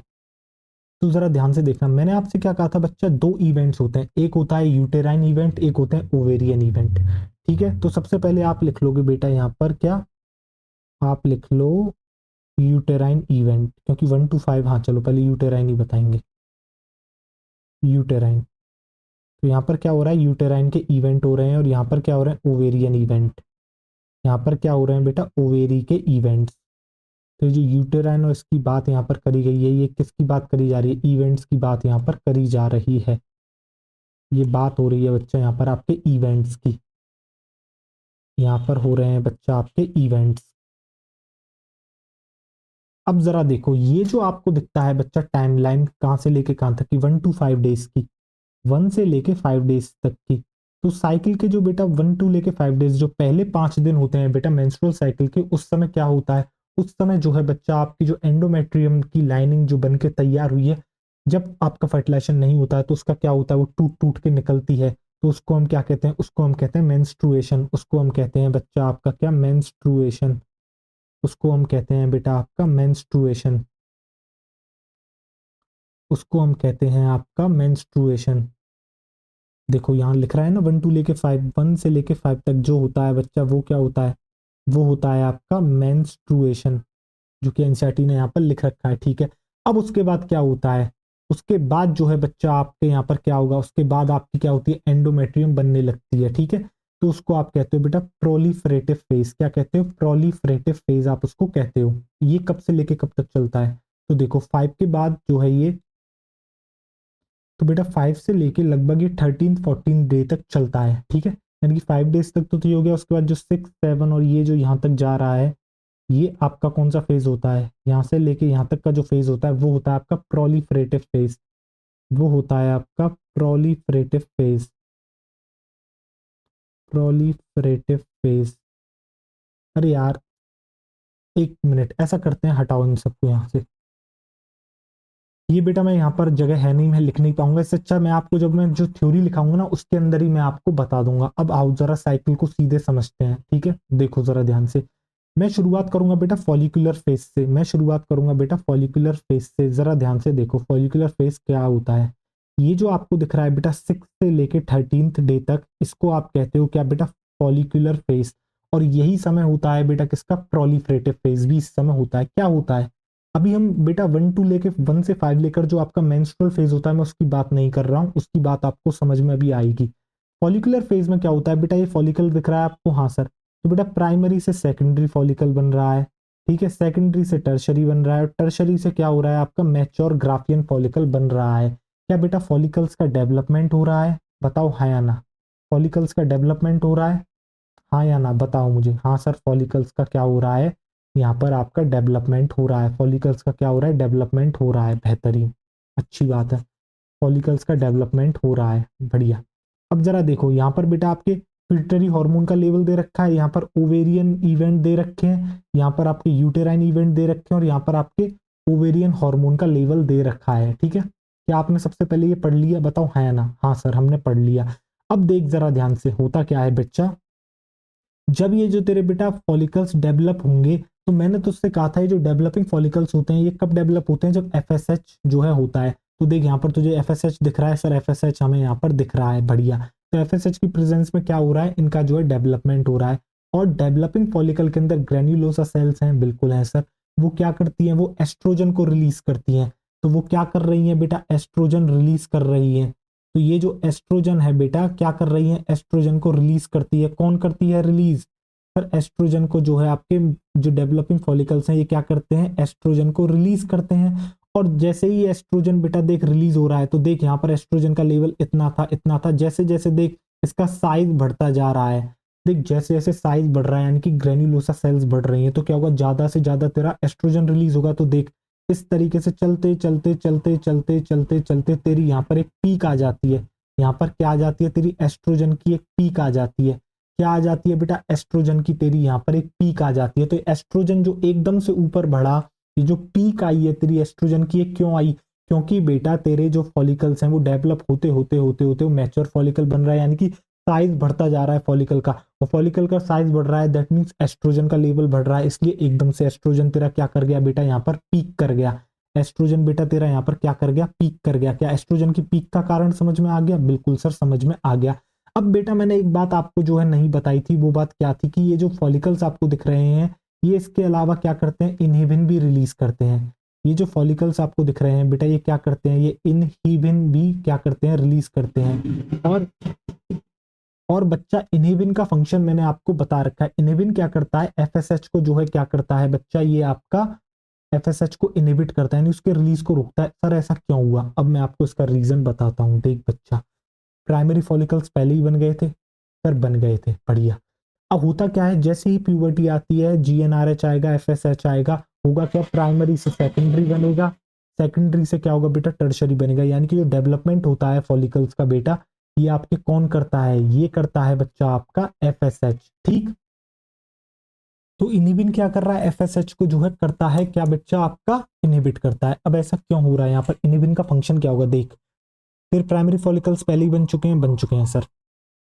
जब तेरे एफएसएच आएगा तो वो उनका डेवलपमेंट कराएगा। कब होगा ये डेवलपमेंट, प्यूबर्टी पर होगा। अब देख होता क्या है बेटा, ये तो पक्की गारंटी नहीं है कि सिर्फ एक ही प्राइमरी फॉलिकल आए हर साइकिल के अंदर और उसी पर एफएसएच एक्ट करके जो है उसको मैच्योर फॉलिकल बन जाए। बेटा ऐसा तो नहीं होगा ना, तो ना तो 4-5 को जाएगा, हाँ या ना। तो बेटा ये जो 5-6 प्राइमरी फॉलिकल्स आते हैं इनको चुना जाता है। जब इनमें से किसी एक पर अच्छे से एफएसएच का असर हो जाता है और वो मैच्योर फॉलिकल डेवलप करने लगता है, तो इसके साथ साथ वो क्या करता है, वो जो है मैच्योर फॉलिकल तो बनता ही बनता है, उसके अलावा वो एक और चीज करता है कि यार बाकी फॉलिकल्स का अब डेवलपमेंट नहीं होना चाहिए, यानी कि वो बाकी फॉलिकल्स का डेवलपमेंट नहीं होने देगा। यानी कि क्या करना होगा उसको, एफएसएच को रोकना होगा उन पर एक्ट करने से, एफएसएच को रोकना होगा उन पर एक्ट करने से। तो इसलिए जो है आपका जो फॉलिकल जो है बेटा डेवलप करने लग जाता है अच्छे से, वो एस्ट्रोजन तो रिलीज करेगा ही करेगा, उसके साथ साथ इनहिबिन रिलीज करेगा, जिससे कि जो बाकी प्राइमरी फॉलिकल्स हैं वो इस साइकिल के अंदर ग्रो ना कर सकें, क्योंकि वो एक अकेला जो है तैयार हो चुका है रिलीज होने के लिए। इसलिए बेटा आपने देखा ये जो एफएसएच यहाँ पर अच्छा खासा ऊपर था, फिर एकदम से नीचे जाने लग गया। देख दिख रहा है ये एफएसएच, देख नीचे जाने लग गया। एक एफएसएच में इस तरीके से डिक्लाइन आ गया, तो ये डिक्लाइन क्यों आया, इनहिबिन की वजह से आया। और ये इनहिबिन किसने रिलीज करा है, ये इनहिबिन रिलीज करा है बच्चा आपका किसने, ये इनहिबिन आपका जो है बच्चा, देख मैं एरो भी बना देता हूँ। इस डिक्लाइन का कारण क्या है, इस डिक्लाइन का कारण है इनहिबिन। क्यों आया ये इनहिबिन, किसने बनाया, जो फॉलिकल बेटा आपका डेवलप होने लग गया उसी ने कहा कि बाकी प्राइमरी फॉलिकल्स को इस साइकिल के लिए डेवलप करने से मुझे रोकना होगा, इसलिए एफएसएच का लेवल वो जो है डिक्रीज कर देता है। अब देख ये कहानी चल रही है, ये देख तेरे पीक आ गई, पीक आ गई, पीक क्यों आई, क्योंकि अब तेरा सबसे मैच्योर फॉलिकल आ गया, यानी कि लगभग साइकिल पहुंच चुकी है 13th डे पर। अब आता है बेटा 14th डे, अब आता है बेटा क्या 14th डे। अब जरा समझना, मैंने आपको एक बात बताई थी, ये जो ईस्ट्रोजन भैया आपको दिख रहे हैं ये क्या करते हैं, ये पॉजिटिव फीडबैक देते हैं। ये पॉजिटिव फीडबैक देते हैं किसको, एक तो देते हैं बेटा हाइपोथैलेमस को, एक तो देते हैं बेटा किसको, हाइपोथैलेमस को। जरा देखना, पॉजिटिव फीडबैक देते हैं एक तो हाइपोथैलेमस को, तो हाइपोथैलेमस को पॉजिटिव फीडबैक देके इन्होंने क्या करा, जीएनआरएच को रिलीज कराया। इसके अलावा एंटीरियर पिट्यूटरी को भी देते हैं ये पॉजिटिव फीडबैक। इससे कौन आया, आपका एफएसएच आया और आपका एलएच आया। बता हाँ या ना, क्या यही होता है। मैंने तुझसे क्या कहा, ये जो ईस्ट्रोजन भैया तेरे एकदम से पीक पर आए, ठीक है, दैट मींस आपका फॉलिकल का साइज मैच्योर हो चुका है, सबसे ज्यादा फॉलिकल साइज है, इसलिए सबसे ज्यादा ईस्ट्रोजन रिलीज हो रहा है। ईस्ट्रोजन क्या करता है, पॉजिटिव फीडबैक देता है हाइपोथैलेमस को, एंटीरियर पिट्यूटरी को, यानी कि वो एंटीरियर पिट्यूटरी से कह रहा है क्या, एफएसएच और एलएच बनाओ, एफएसएच और एलएच बनाओ। और किससे कह रहा है, हाइपोथैलेमस से तुम जीएनआरएच बनाओ। अब जरा समझना, ईस्ट्रोजन ने कहा एंटीरियर पिट्यूटरी से एलएच बनाओ, ठीक है, और एफएसएच बनाओ, और उसने हाइपोथैलेमस से कहा जीएनआरएच बनाओ। वो जीएनआरएच किस पर एक्ट करेगा, एंटीरियर पिट्यूटरी पर एक्ट करेगा, और उनसे क्या बनाएगा, एफएसएच एलएच। यानी कि इस समय क्या हो रहा है, दो बेटा डबल डबल वार करा जा रहा है। ईस्ट्रोजन क्या कह रहा है, ईस्ट्रोजन सिर्फ एक ही बात कह रहा है कि एलएच और एफएसएच को जो है एकदम से इंक्रीज करो, एलएच एफएसएच को इंक्रीज करो। और कैसे इंक्रीज हो रहा है, एक तो एंटीरियर पिट्यूटरी से कह रहा है तुम रिलीज करो, और जो एंटीरियर पिट्यूटरी को कंट्रोल करता है हाइपोथैलेमस, उससे भी कह रहा है कि तुम जीएनआरएच बना के एंटीरियर पिट्यूटरी से ये रिलीज कराओ। तो इससे क्या होगा, जैसे ही बेटा ये एकदम से पीक लेवल पर होगा, एस्ट्रोजन जैसे ही बेटा पीक लेवल पर होगा, इसका पॉजिटिव फीडबैक का असर आपको दिखेगा, और इसके पॉजिटिव फीडबैक का असर कुछ ऐसा आपको दिखेगा, जिससे आपको एलएच की जो है सर्ज देखने को मिलेगी और एफएसएच की पीक देखने को मिलेगी। ये देखने को मिल रही है ना, ये देख, तो ये तुझे क्या देखने को मिल रही है, यहाँ पर देखने को मिल रही है बेटा तुझे एलएच की सर्ज, इसको कहते हैं बेटा एलएच सर्ज, एलएच की सर्ज, और यहाँ पर देखने को मिल रही है एफएसएच की पीक। तो ये आपको क्यों देखने को मिली है, ये देखने को मिली है due to due to positive feedback of oestrogen. और जैसे ही एलएच आपका बेटा एकदम टॉप पर आएगा, एलएच का काम क्या होता है, एलएच का लेवल एकदम से बढ़ गया है, वो क्या करेगा, वो रप्चर कर देगा। और रप्चर करने का मतलब क्या है, रप्चर करने का मतलब है ओव्यूलेशन, यहाँ पर हो जाएगा ओव्यूलेशन। तो जो आपको यहाँ पर दिख रहा है बेटा 14th डे, यहाँ पर क्या है बेटा, यहाँ पर है आपका 14th डे, यहाँ पर है आपका 14th डे। तो 14th डे को क्या हो जाएगा, 14th डे को हो जाएगा बेटा आपका ओव्यूलेशन। क्यों हुआ ओव्यूलेशन, क्योंकि बेटा ईस्ट्रोजन अपने पीक लेवल पर था, और ईस्ट्रोजन पीक लेवल पर है तो पॉजिटिव फीडबैक देता है हाइपोथैलेमस और एंटीरियर पिट्यूटरी को। इससे क्या होता है, इससे एफएसएच और एलएच का लेवल बढ़ जाता है, और एलएच का तो इतना लेवल बढ़ जाता है कि एलएच की एकदम से आपको सर्ज देखने को मिलता है और एफएसएच की आपको पीक देखने को मिलती है। अब इसके बाद क्या होगा बेटा, तेरा ओव्यूलेशन हो गया, ओव्यूलेशन के बाद क्या होगा, सेकेंडरी oocyte निकल गया, उसके बाद जो स्ट्रक्चर फॉर्म हुआ, क्या हम उसको बेटा आपका कॉर्पस ल्यूटियम कहते हैं, बिल्कुल सर। कॉर्पस ल्यूटियम क्या करता है सर, कॉर्पस ल्यूटियम बनाता है आपका मेनली प्रोजेस्टेरोन और बनाता है कुछ एस्ट्रोजन। तो अब देख, जो प्रोजेस्टेरोन बिल्कुल एकदम शांत बैठा था अब तक, जो प्रोजेस्टेरोन एकदम से शांत बैठा था, उसकी एकदम से पीक आ गई, उसकी देख एकदम से पीक आ गई, देख ये पीक आ गई, बता हाँ या ना। ये पीक कैसे आई, क्यों, क्योंकि बेटा तेरा कॉर्पस ल्यूटियम फॉर्म हो गया, और कॉर्पस ल्यूटियम बनाता है ढेर सारा प्रोजेस्टेरोन, ढेर सारा प्रोजेस्टेरोन, कॉर्पस ल्यूटियम बनाता है ढेर सारा प्रोजेस्टेरोन, इसलिए प्रोजेस्टेरोन तुझे देखने को मिला। और इसके साथ साथ बेटा वो एस्ट्रोजन भी बनाता है, इसलिए तुझे यहाँ पर एस्ट्रोजन की एक और पीक देखने को मिली, एस्ट्रोजन की एक और पीक देखने को मिली। अब जब तेरा बेटा प्रोजेस्टेरोन और एस्ट्रोजन दोनों साथ साथ हैं, देख जरा ध्यान से इस वाले फेज के अंदर, जिसको ल्यूटियल फेज कहते हैं, जिसको हम क्या कहते हैं बच्चा, देख तेरा ये है ल्यूटियल फेज, ये है तेरा बेटा ल्यूटियल फेज, ये है तेरा बेटा ल्यूटियल फेज, ये है तेरा ल्यूटियल फेज। ये जो तुझे ल्यूटियल फेज तुझे दिखता है बच्चा, इसमें क्या हो रहा है, इसमें तुझे देखने को मिल रहा है बेटा, देख ये जो तुझे पिंक वाला दिख रहा है क्या है, प्रोजेस्टेरोन। प्रोजेस्टेरोन की पीक तुझे पहली बार दिखती है ल्यूटियल फेज में। ऐसा क्यों हुआ, क्योंकि तेरा कॉर्पस ल्यूटियम आ गया, और कॉर्पस ल्यूटियम क्या करता है बच्चा, तेरा जो कॉर्पस ल्यूटियम है बेटा, इसका फंक्शन होता है क्या करना, प्रोजेस्टेरोन बनाना। और इसके अलावा तुझे एस्ट्रोजन की पीक देखने को मिल रही है यहाँ पर, और ये एस्ट्रोजन भी रिलीज करता है। अब जब एस्ट्रोजन प्रोजेस्टेरोन साथ साथ आते हैं तो ये क्या कहते हैं, हाइपोथैलेमस से जीएनआरएच कम कर, और एंटीरियर पिट्यूटरी से कहते हैं एफएसएच एलएच कम कर। इसलिए देख, जैसे ही तेरे दोनों में यहाँ तुझे पीक देखने को मिलती है, ये एलएच और एफएसएच एकदम से बैठ जाते हैं, ये एलएच और एफएसएच तेरे क्या हुए बच्चा, एकदम से बैठ गए। देख यहाँ पर तुझे बैठे हुए दिख रहे हैं, ये ऐसा क्यों हुआ, क्योंकि तेरा जो है बेटा दोनों एक साथ आ गए, कौन, प्रोजेस्टेरोन और एस्ट्रोजन। तो ये जो तुझे देखने को मिली है बच्चा क्या, ये जो तुझे जो पीक देखने को मिली है प्रोजेस्टेरोन की, देख तू यहाँ पर लिख सकता है बेटा प्रोजेस्टेरोन पीक यहाँ पर तुझे देखने को मिली है। और ये क्या देखने को मिली है, ये देखने को मिली है बेटा ईस्ट्रोजन की पीक, ये आपको देखने को मिली है ईस्ट्रोजन की पीक, ईस्ट्रोजन की पीक। ये किसकी वजह से है, ड्यू टू कॉर्पस ल्यूटियम। तो ये जो दोनों पीक आई हैं बेटा, ये आई हैं ड्यू टू कॉर्पस ल्यूटियम। तो आप यहाँ पर लिख सकते हो due to corpus luteum, due to corpus luteum. और ये जो एस्ट्रोजन की पीक आपको यहाँ पर देखने को मिली है बच्चा, ये जो एस्ट्रोजन की पीक आपको यहाँ पर देखने को मिल रही है, ये आपको देखने को मिली है क्यों, ये आपको जो देखने को मिली है एस्ट्रोजन की पीक, ये आपको देखने को मिली है due to developing follicle, due to follicles आप लिख सकते हो, ये आपको देखने को मिली है बेटा फॉलिकल्स की वजह से। तो इस ग्राफ से आपको क्या पता लग रहा है कि ईस्ट्रोजन की पीक एक बार नहीं दो बार आती है, और प्रोजेस्टेरोन की पीक एक बार ही आती है, क्योंकि कॉर्पस ल्यूटियम जो है बेटा आपका ल्यूटियल फेज में बन रहा है, और वही मेनली प्रोजेस्टेरोन रिलीज करता है। अब मैंने आपको एक बात बताई थी क्या, देख यहाँ पर तेरा जो है एंडोमेट्रियम के लेवल दिखाया, देख एंडोमेट्रियम कम थिक है, एंडोमेट्रियम जो है यहाँ पर बढ़ती जा रही है, बढ़ती जा रही है, बढ़ती जा रही है, बढ़ती जा रही है। ऐसा क्यों हो रहा है, क्योंकि बेटा डेवलपिंग फॉलिकल तेरा एस्ट्रोजन जो है रिलीज कर रहे हैं, और एस्ट्रोजन का काम क्या होता है? एस्ट्रोजन का काम होता है बेटा क्या? ग्रो कराना। किसको? एंडोमेट्रियम को। एंडोमेट्रियम को ग्रो कराना। तो तू यहाँ पर लिख सकता है प्रोजेस्टेरोन एक और क्या काम कर रहा है? प्रोजेस्टेरोन, ये जो एस्ट्रोजन है बेटा, ये क्या कर रहा है? ये ग्रो करा रहा है किसको? एंडोमेट्रियम को। इसलिए बेटा, इसलिए बच्चा, ये जो आपको दिखता है कौन सा फेज, ये जो आपको दिखता है बेटा 6 से लेके 13th फेज, इसको प्रोलेट प्रोलिफरेटिव फेज कहते हैं। क्यों? क्योंकि इस समय ग्रो करती है कौन? एंडोमेट्रियम। ग्रो करती है कौन? एंडोमेट्रियम। ग्रो करती है कौन? एंडोमेट्रियम ग्रो करती है। एंडोमेट्रियम ग्रो करती है। और बेटा ये ग्रो कर रही है, ग्रो कर रही है, ग्रो कर रही है। अब ग्रो करने के बाद क्या होगा बेटा? अब जो है आपका कौन सा आ जाएगा? आपका जो 14 डे के बाद जो समय आता है, अगले 14 से लेकर 28th डे तक, इस समय कॉर्पस ल्यूटियम आ गया।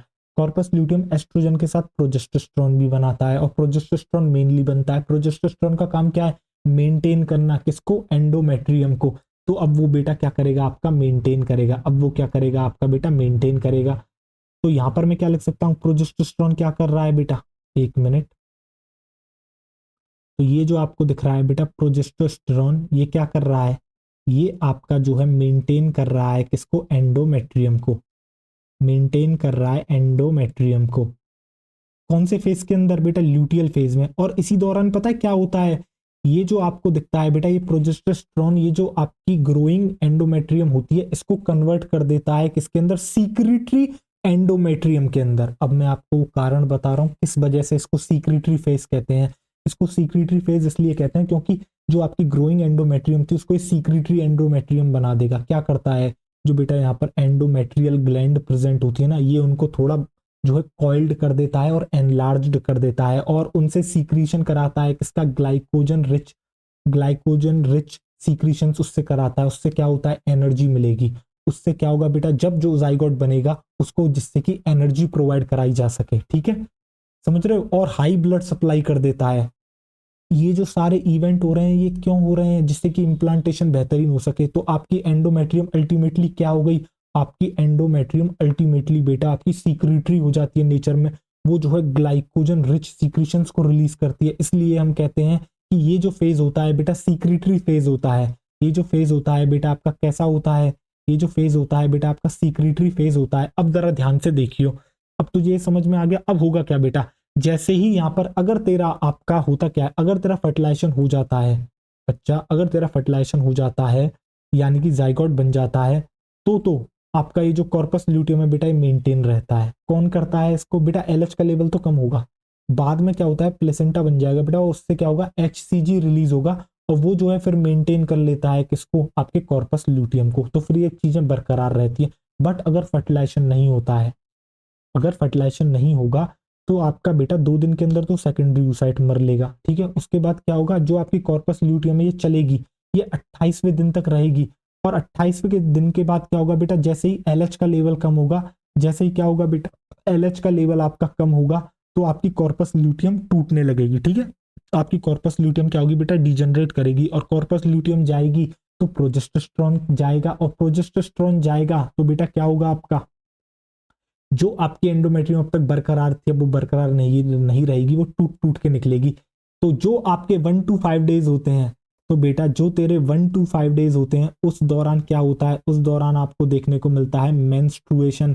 तो मेंस्ट्रुएशन में ये दिख रहा है, ये जो मेंसिस करके दिखाया है यहाँ पर, क्या दिखाया है कि भैया ये जो आपकी बनी है कौन सी एंडोमेट्रियम, ये जो है टूट रही है। ये टूट क्यों रही है? क्योंकि कॉर्पस ल्यूटियम नहीं रहा, और कॉर्पस ल्यूटियम नहीं रहा तो क्या हुआ? देख यहाँ पर प्रोजेस्टेरोन का लेवल बिल्कुल फ्लैट है। प्रोजेस्टेरोन का लेवल बिल्कुल फ्लैट है। ऐसा क्यों हुआ? क्योंकि बेटा आपका एलएच का लेवल जो है डिक्रीज कर गया। उससे क्या हुआ आपका? उससे जो है बच्चा कॉर्पस ल्यूटियम डिजनरेट कर गया, और कॉर्पस ल्यूटियम के डिजनरेट करते ही प्रोजेस्टेरोन बिल्कुल जो है गायब हो गया। और उससे क्या हुआ? जो एंडोमेट्रियम अब तक बची हुई थी, वो क्या रहेगी? बची हुई नहीं रहेगी। तो जो थिकनिंग हुई है एक्स्ट्रा बेटा, उसको निकाल के फेंक दिया जाएगा थ्रू वेजाइना। इसी को कहते हो मेंस्ट्रुअल फ्लो, जो कि 1 to 5 डेज में आपको देखने को मिलती है। बताओ क्या आपको समझ में आ गया? हाँ या ना, मुझे इतना बताना। अब मैं इस पूरी साइकिल को एक और बार बेहतरीन तरीके से बता दूं। ठीक है, देख सुन, अब मैं तुझे बताता हूं सीधे। अब तुझे जो है होता क्या है शुरुआत से, अब देख सुन, फिर से बताता हूं तुझे। देख, मैं तुझे फॉलिकुलर फेज से बता रहा हूँ, ठीक है, क्योंकि आप उसी से पढ़ते हो। देख, प्राइमरी फॉलिकल तेरे कब बन गए थे? सर प्राइमरी फॉलिकल तो हमारे बन गए थे कब? जब जो है बच्चे का जन्म हुआ तब तक प्राइमरी फॉलिकल बन के सब तैयार थे, बट उनकी आगे ग्रोथ नहीं हो सकती, उनका डेवलपमेंट नहीं हो सकता, क्योंकि उसके लिए एफएसएच चाहिए और एफएसएच प्यूबर्टी में आएगा। तो भैया जब तक जो आपकी गर्ल है बेटा, फीमेल है, वो जब तक प्यूबर्टी की एज तक नहीं पहुंचती तब तक जो है उसके primary follicles as it is उसी स्टेट में रहेंगे। जैसे ही बेटा प्यूबर्टी आती है, आपका जीएनआरएच का लेवल बढ़ेगा, आपका एफएसएच रिलीज होगा, एफएसएच के आते ही क्या होगा बेटा, ये फॉलिकल्स डेवलप करने लगेंगे। प्राइमरी फॉलिकल सेकेंडरी बनेगा, सेकेंडरी टर्शरी बनेगा, टर्शरी मैच्योर करके क्या बनेगा बेटा, mature follicle, that is Graafian follicle. तो ये जो फेज होता है बेटा किसी भी साइकिल में, ये लगभग 6 से लेकर 13th डे तक चलता है। इस दौरान क्या हो रहा है, फॉलिकल्स का डेवलपमेंट हो रहा है, यानी कि प्राइमरी सेकेंडरी, सेकेंडरी से टर्शरी, टर्शरी से ग्राफियन फॉलिकल। तो इसमें क्या होता है, फॉलिकल का साइज बढ़ता है। अब होता क्या है बेटा, जो प्राइमरी फॉलिकल से सेकेंडरी फॉलिकल बनना होता है वो ऐसा नहीं है किसी एक फॉलिकल को चुना जाता है एक साथ 7 to 8 फॉलिकल्स को, या 9 to 10 भी फॉलिकल हो सकते हैं। उनमें से किसी एक फॉलिकल पर एफएसएच बेहतरीन तरीके से एक्ट करता है, जिससे वो प्राइमरी से सेकेंडरी फॉलिकल बनता है, सेकेंडरी से टर्शरी। इस दौरान क्या होता है, उस फॉलिकल को पता लग गया मुझे चुना जा चुका है, ठीक है, तो वो क्या करता है कि यार अब इस साइकिल में मुझे चुन लिया तो बाकियों की जरूरत नहीं है, तो बाकियों को क्या करना पड़ेगा, किल करना पड़ेगा। किल कैसे करा जाएगा, उनको भी बढ़ाने वाला कौन होगा, एफएसएच। तो वो क्या करता है, अपने से एक जो है रिलीज करता है इनहिबिन। ये इनहिबिन क्या करता है, ये इनहिबिट करता है एफएसएच को। इसलिए आप ऊपर ग्राफ में देखो, जो पिट्यूटरी हार्मोन लेवल दे रखा है, एफएसएच पहले ऊपर था, फिर एकदम से एफएसएच नीचे जाने लगा। ये एफएसएच नीचे क्यों गया, क्योंकि बेटा इनहिबिन रिलीज हुआ। इनहिबिन क्यों रिलीज हुआ, जिससे कि जो बाकी अदर प्राइमरी फॉलिकल्स हैं उनकी ग्रोथ ना हो, क्योंकि एक साइकिल के लिए एक जो है बेटा उसको चुना जा चुका है फॉलिकल को, ठीक है। अब जैसे जैसे बेटा ये सेकेंडरी से टर्शरी बन रहा है, टर्शरी से ग्राफियन बन रहा है, इसका साइज इंक्रीज कर रहा है। साइज इंक्रीज कर रहा है मतलब जो ग्रेन्युलोसा सेल है वो बढ़ रही है। फॉलिकल का स्ट्रक्चर पहले ही पढ़ा चुका हूं, तो वो क्या करती है, रिलीज करती है ईस्ट्रोजन, यानी कि ईस्ट्रोजन का लेवल भी बढ़ेगा। तो 13th डे जो होता है बेटा, उस समय क्या होता है, आपका जो है ये फॉलिकल जो है मैच्योर्ड हो चुका है, मैक्सिमम साइज इसका हो चुका होता है। इसलिए आप देखो जो ओवेरियन हार्मोन लेवल आपको दे रखा है, वो एकदम से आपको एक पीक दिखती है 13th डे के अराउंड, आपको पीक दिखती है 13th डे के अराउंड, किसकी, ईस्ट्रोजन की। अब ये जो ईस्ट्रोजन की एकदम से बेटा पीक आती है ना, ईस्ट्रोजन क्या करता है, एक तो काम करता है बेटा एंडोमेट्रियम को ग्रो कराने का, इसलिए आपको यूटेराइन इवेंट में देखो एंडोमेट्रियम भी ग्रो करते हुए दिखती है। कौन से दिन में, आपके लगभग 6 से 13 डे तक क्या कर रही है, एंडोमेट्रियम ग्रो कर रही है अच्छी खासी। इसके साथ साथ क्या होता है, जब ईस्ट्रोजन का एकदम से पीक आता है तो बेटा ये क्या करता है, पॉजिटिव फीडबैक जो है बेटा प्रोड्यूस करता है। ये जो है आपके जाता है हाइपोथैलेमस और एंटीरियर पिट्यूटरी के पास, उनसे कहता है जीएनआरएच, एफएसएच, एलएच का लेवल बढ़ा दो। इससे क्या होता है बेटा, एलएच एकदम से बहुत ज्यादा रिलीज होता है, जिसको एलएच सर्ज कहते हैं। इसके साथ साथ एफएसएच भी रिलीज होता है, जिसको एफएसएच पीक कहते हैं। इसलिए जरा ऊपर देखो, पिट्यूटरी हार्मोन लेवल में आपको एक एलएच की सर्ज दिखती है और एफएसएच की पीक दिखती है। और जैसे ही एलएच एकदम अपने पीक लेवल पर आता है, एलएच का काम होता है ओव्यूलेशन कराना, यानी कि रप्चर कर देना, किसको, आपके ग्राफियन फॉलिकल को। इसलिए 14th डे पर आपको जो है फॉलिकल रप्चर होता हुआ दिख रहा है, जिससे होता है ओव्यूलेशन, सेकेंडरी oocyte हो जाता है रिलीज, सेकेंडरी oocyte हो जाता है रिलीज। और जैसे ही ये रिलीज हुआ बेटा, आपका जो बचा कुचा फॉलिकल है बेटा, रिमेनिंग फॉलिकल, वो बन जाता है कॉर्पस ल्यूटियम। और कॉर्पस ल्यूटियम जैसे ही बनता है बेटा, होता क्या है, ये बनाता है मैक्सिमम अमाउंट में प्रोजेस्टेरोन, इसके साथ साथ कुछ एस्ट्रोजन भी ये बनाएगा। जैसे ही मैक्सिमम अमाउंट में बेटा प्रोजेस्टेरोन बनने लगता है तो होता क्या है, जो प्रोजेस्टेरोन की अब तक बिल्कुल फ्लैट पड़ा हुआ था, जैसे ही बेटा आपका 15 से लेकर 28 डे के बीच में होता है, इस समय आपको एक पीक देखने को मिलती है प्रोजेस्टेरोन की। पीक क्यों देखने को मिली, ड्यू टू कॉर्पस ल्यूटियम, क्योंकि कॉर्पस ल्यूटियम आपके प्रोजेस्टेरोन भी बनाता है और ईस्ट्रोजन भी बनाता है, बट मेनली प्रोजेस्टेरोन बनाता है। अब ईस्ट्रोजन भी बनता है तो इसके साथ साथ आपको 15 से 28 डे के बीच में ईस्ट्रोजन की पीक भी देखने को मिलती है। तो इससे मुझे क्या पता लगा, ईस्ट्रोजन की 2 पीक देखने को मिलती है। एक पीक देखने को मिलती है मुझे बेटा फॉलिकल्स की वजह से, ठीक है, वो पीक मुझे कब देखने को मिली, अराउंड 13th डे देखने को मिली, ठीक है। बाकी जो मुझे दूसरी पीक देखने को मिलती है बेटा, वो जो है आपको देखने को मिलती है लगभग 24th डे, कौन से पे, 21st डे के अराउंड आपको जो है ईस्ट्रोजन की पीक, नहीं अरे सॉरी, प्रोजेस्टेरोन की पीक 21th डे के अराउंड देखने को मिलती है, जबकि ईस्ट्रोजन की 24th डे के अराउंड आपको देखने को मिलती है, जो कि कॉर्पस ल्यूटियम की वजह से। अब जरा ध्यान से देखो, इसी को आप लूटियल फेज कहते हो। कब से लेके कब तक चला लूटियल फेज आपका, लूटियल फेज आपका चला बेटा 15 से लेके 29th डे तक या फिर 28th डे तक। अब इस बीच क्या होता है बेटा, प्रोजेस्टेरोन एस्ट्रोजन दोनों साथ साथ हैं, और जब ये दोनों भाई साथ साथ होते हैं या दोनों बहन साथ साथ होती हैं, ये जो है बेटा बड़ी ही खतरनाक चीज करती हैं। किसके साथ? हाइपोथैलेमस और एंटीरियर पिट्यूटरी के साथ। उनसे कहती हैं जीएनआरएच, एफएसएच, एलएच के लेवल को डिक्रीज कर दो। इसलिए जरा ध्यान से देखो, एफएसएच और एलएच का लेवल बिल्कुल गिरा हुआ आपको देखने को मिलता है ल्यूटियल फेज के दौरान, यानी कि 15 से लेकर 29 या फिर 28 डे तक आपको जो है बेटा पिट्यूटरी हार्मोन के लेवल को जाके देखो। जो आपकी पहले पीक एलएच की सर्ज और पीक आई थी वो आपकी लगभग 14th डे को आई थी, ठीक है, 13th 14th डे को आई थी। उसके बाद जो है बिल्कुल फ्लैट हो गई, ये बिल्कुल ही हार्मोन आपको नहीं देखने को मिले। क्यों नहीं देखने को मिले? क्योंकि ल्यूटियल फेज शुरू हो गया, कॉर्पस ल्यूटियम आपका आ गया बेटा, प्रोजेस्टेरोन एस्ट्रोजन बनने लगे, और उन्होंने क्या करा, बिल्कुल ही इसको डाउन कर दिया। अब बेटा हुआ क्या, ये उम्मीद कर रही थी कि यार प्रेगनेंसी होगी, ठीक है, आपकी एंडोमेट्रियम बेटा ग्रो करी। प्रोजेस्टेरोन का एक और काम होता है एंडोमेट्रियम को मेंटेन करना। जरा आप यूटेराइन इवेंट में देखो, एंडोमेट्रियम इस तरीके से आपको ऊपर से एकदम ग्रो करते हुए दिखी, मेंटेन हुई। अब ये उम्मीद कर रहे हैं बच्चा क्या कि स्पर्म आएगा और ओवम स्पर्म दोनों मिल जाएंगे और आपका जो है बेटा फर्टिलाइजेशन हो जाएगा, जाइगोट बन जाएगा, इम्प्लांटेशन हो जाएगा, ठीक है। बट अगर जब ऐसा नहीं होता है तो क्या होगा बेटा, एलएच की जो है बेटा एलएच 28th डे तक रहता है, उसके बाद एलएच का लेवल होने लग जाएगा कम। जैसे ही एलएच का लेवल होगा कम, एलएच भैया जाएंगे किसके पास?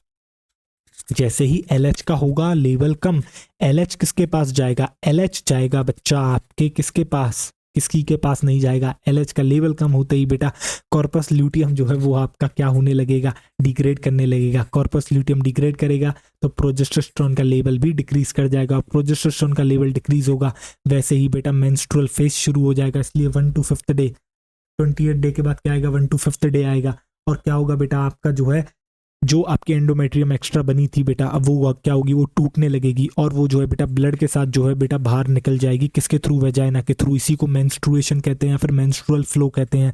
जरा ध्यान से देखो, 1 to 5 डे के अंदर प्रोजेस्टेरोन का पीक पीक पीक क्यों बोल रहा हूं मैं जो आपका प्रोजेस्टेरोन है वो बिल्कुल फ्लैट दिख रहा है। बता, अच्छे से समझ में आ गया? अब मैं हट रहा हूं। अब बेटा तू इसको कर पॉज और इसको कर ले यहाँ से नोट। इसके बाद जितनी भी बातें मैंने बोली है ना बेटा, ये सारी की सारी बातें अब मैं तुझे लिखाने वाला हूं, ठीक है। ये डायग्राम तो ये समझ में आ गया होगा, एफएसएच क्यों नीचे जाने लगा, क्यों एलएच की सर्ज और एफएसएच की पीक दिखी, ठीक है, क्यों आपकी ईस्ट्रोजन की एक पीक आती है, ईस्ट्रोजन की 2 पीक आती है और प्रोजेस्टेरोन की 1 पीक आती है। आपको एंडोमेट्रियम टूटते हुए दिख रही है, ग्रो करते हुए दिख रही है, मेंटेन करते हुए दिख रही है। क्यों हो रहा है? सारा खेल आपका बेटा इसी डायग्राम में है। बट ये जो डायग्राम आपको समझ में आ रहा है, समझ में आ गया होगा, कुछ बच्चों को अभी भी नहीं आया होगा, तो जब मैं उनको थ्योरी लिखाऊंगा बेटा, तो जब वो थ्योरी के साथ उसको पढ़ेंगे ना, तो यकीन मानिए बहुत बेहतरीन तरीके से समझ में आ जाएगा आपको, बहुत अच्छे से, ठीक है। अब बताओ थ्योरी लिखाई जाए? आपने नोट कर लिया? मैं फिर से हट रहा हूं बेटा, आप पॉज करके नोट कर लीजिए।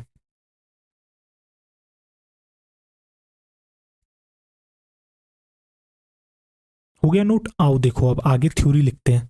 1 मिनट टाइम देखता हूँ, रुको, 1 hour 13 minute। ऐसा करें यार, इसको यहीं पर रोकते हैं। जो अगला लेक्चर आएगा उसमें क्या करेंगे, मैं थ्योरी लिखाऊंगा, तो थ्योरी के साथ साथ एक और बार रिवाइज होती चलेंगी चीजें। वो आपको क्या होगा, 2 बार रिवाइज हो जाएगा और कल ही एनसीईआरटी हो जाएगी। क्योंकि अगर अब मैंने बेटा, मैं बीच में तो इसको नहीं छोड़ूंगा, तो जो एनसीईआरटी मुझे साथ साथ पढ़ानी है, तो अगला लेक्चर सही रहेगा। हाँ, तो 2 पार्ट में ही हो जाएगा। बिल्कुल, आज आपको सारा कुछ समझ में आ गया, ठीक है, सारा बेसिक तैयार हो गया, बस मुझे लिखाना बाकी है। तो बच्चों चलो, थैंक यू सो मच, आपने लेक्चर यहाँ तक अटेंड करा। अब मैं मिलूंगा आपसे बेटा अगले लेक्चर में, और अगले लेक्चर में आपको पूरी की पूरी कहानी लिखाई जाएगी इसकी। तो बेटा थैंक यू सो मच, आपने लेक्चर यहाँ तक अटेंड करा। अब मैं मिलता हूँ आपसे अगले लेक्चर में। तब तक आप रखें अपना ढेर सारा ख्याल, पढ़ाई करते रहें। All the very best. और समझ में आ गई मेंस्ट्रुअल साइकिल? पढ़ी है आज तक ऐसी कहीं? अभी लिखाऊंगा बेटा, जितनी बातें बोली है ना, सारे हार्मोन के बारे में सब लिखाऊंगा बेटा। कड़क, एकदम कड़क माल है, ठीक है। चलो मिलता हूँ अगले लेक्चर में, ख्याल रखो अपना।